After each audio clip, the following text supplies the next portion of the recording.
Hello and welcome to Mrs. Law's class. In this lesson, I'm going to show you how to solve linear equations. First, we'll take a look at one-step and two-step equations, which should be a review from previous grades.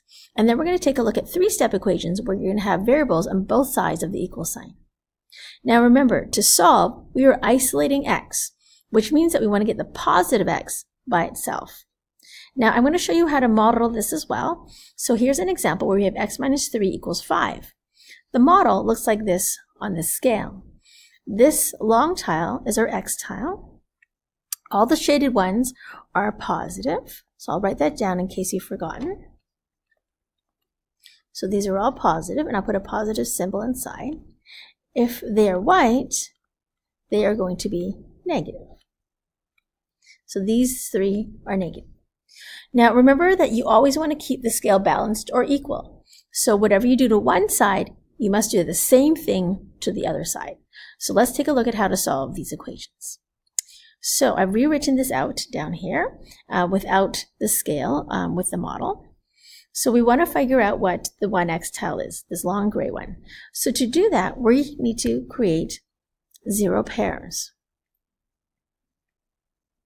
So we're going to bring in 3 positives on our left side so that these will all cancel off because there's 0 pairs, so they can be removed. But if we put 3 positives on the left, we also need to put 3 positives on the right. So now we have that 1x tile is equal to 3, 4, 5, 6, 7, 8 little tiles, or positive 8. Algebraically, we're going to show this by adding 3 to the left and 3 to the right. So that gives us x is equal to 8. So just like in the tiles, the negative 3 and the positive 3 cancels off on the left side. This would be called a one-step equation because we just had to add 3 to both sides, the one step to figure out what x is. So now let's take a look at a two-step equation. So remember that we're always trying to figure out what x is. Now, when we look at the tiles, we want to always get rid of our single units first. So we have negative 3 here again. So we're going to add 3 tiles to both sides. This cancels off these 3 pairs, and they are 0. So we have 2 x tiles on our left, and then we have 8 on our right. Now when we do this, we want to lay them out so they match very nicely, so that we can say that 1 x tile matches up with 4 units. So our answer here is 1x equals 4 positives. And I forgot to put the positives in here, so I will do that. Or you can also shade them in as well to show that they are positive. Algebraically, we're going to add 3 to both sides, just like we did here with our algebra tiles. So these negative 3 and positive 3's cancel off. So now we have 2x equals 8.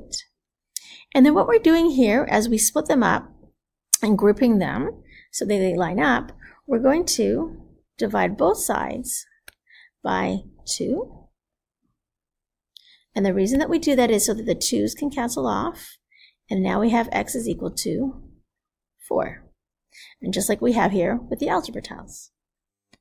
All right, note, when we are solving for x, we do the opposite or the inverse operation. And it's based on how the numbers are connected to x. So notice that we have x minus 3 in this first question. So we add 3 because that's the inverse. Here we have 2x minus 3 again, so we add 3 to get rid of the negative 3, and then we have 2x, which means 2 times x, so the opposite or the inverse operation is division. Now, we also do reverse order of operations. So you'll notice this in the second question. So it says 2x minus 3 equals 5. So we normally do multiplication and division first, and then adding and subtraction second. So here we can see that we're actually adding our 3 first, and then after we do that, then we are doing our division.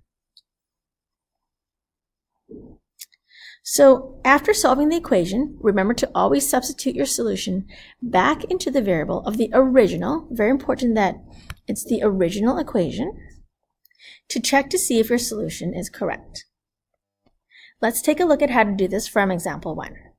So for question A, we can see that x equals 8. So we're going to substitute 8, which is right here, into this variable x there.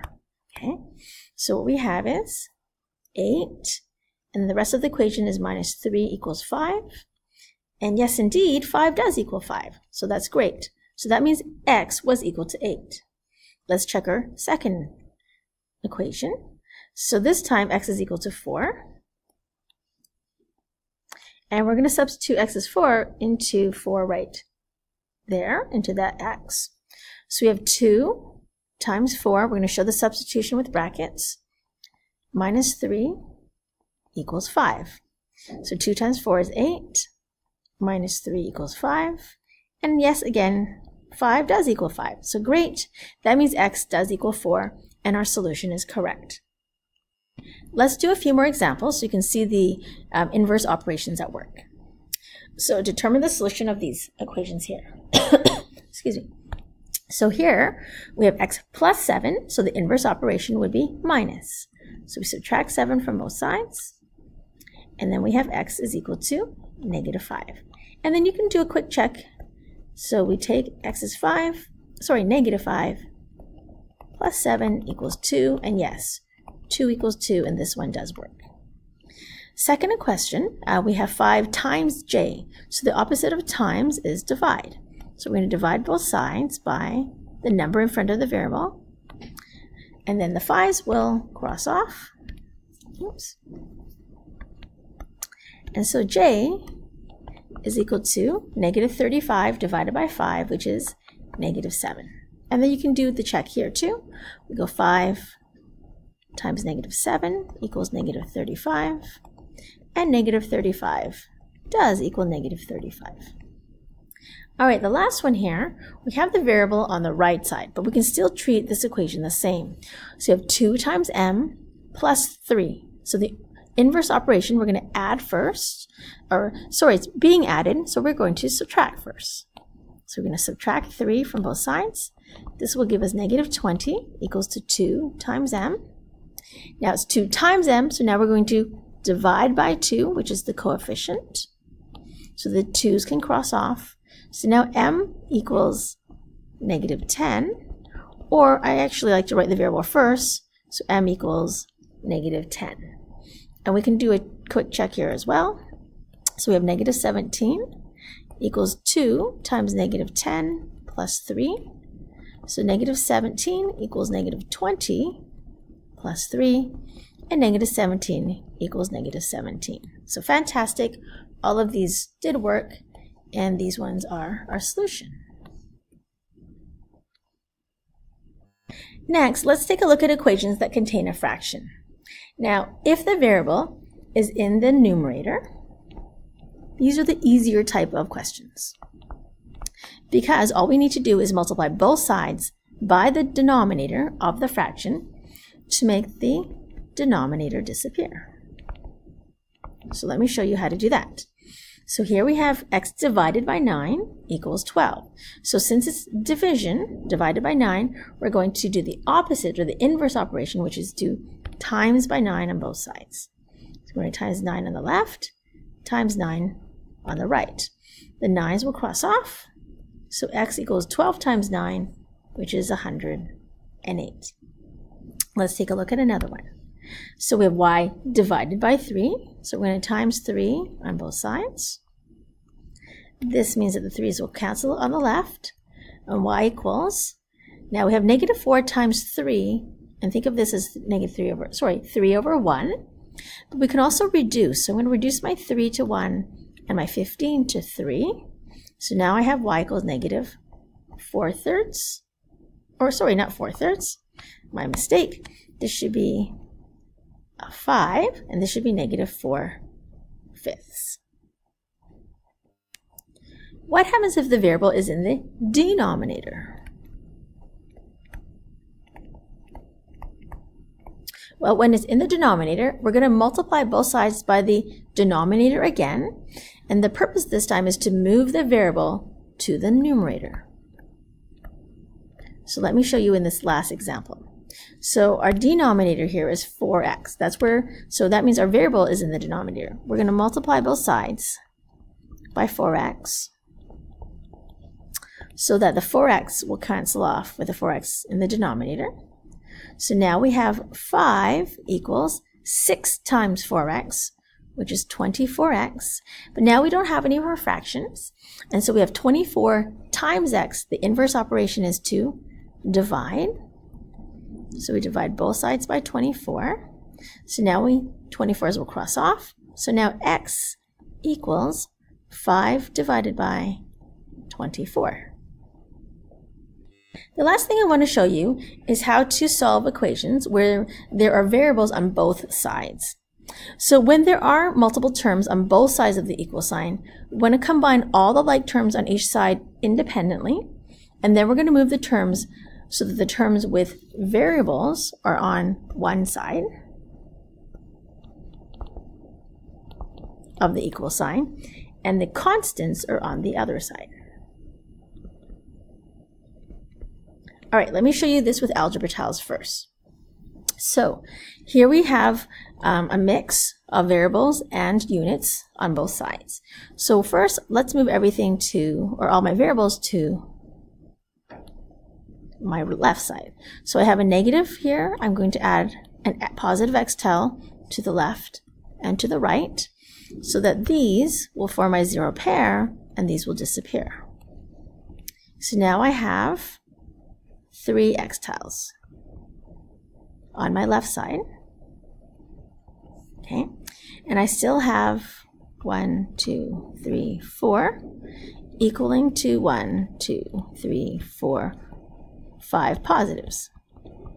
So next I'm going to bring in 4 positives on the left and the right, and that is to cancel off my 4 units. So this will create my zero pair and these will disappear. So now I have 3 x tiles on my left equaling, and I can see that there's 9, so that equals 1, 2, 3, 4, 5, 6, 7, 8, 9 positive x tiles. And then I can I can match them all up, and we can see that 1 x tile is equal to 3 positive units. So 1x equals 3 positive units. So what does this look like algebraically? So here I'm going to first join everything on my left side. So I have 2x minus 4 equals 5 minus x. So negative 3 minus 1 is negative 4. I'm going to add x to both sides. So now I have 3x minus 4 equals 5. Now I'm going to add 4 to both sides. So I have 3x equals positive 9. And then divide both sides by 3, and x equals 3. Let's take a look at one more question. So here we have 2x plus 9 equals 7x plus 29. So I like to move my x's to the left side. So I'm going to subtract 7x from the right and subtract 7x from the left. So my negative 7x and 7x crosses off. And then 2x minus 7x is negative 5x. We still have the plus 9 equals 29. Then we're going to subtract 9 from both sides. So now I have negative 5x equals 20. And now my last step is to divide both sides by negative 5. So x is equal to negative 4. And that's how you solve equations where there are variables on both sides.